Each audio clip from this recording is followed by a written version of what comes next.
یہاں آرتک صاحب بتاتے ہیں کہ سرما خاتون کی حالت نازک ہے، ان کا بچنا ناممکن ہے۔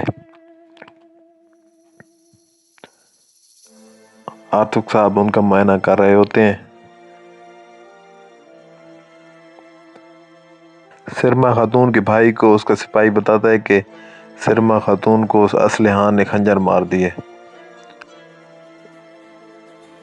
ارطغرل اس مسافر کو بحفاظت بچا لیتے ہیں۔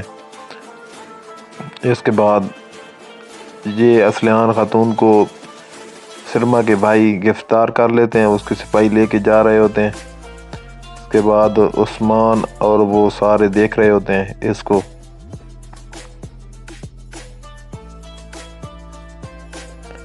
ارطغرل اپنے بھتیجے سے ملاقات کرتا ہے، اس کو آزاد کرا لیتا ہے۔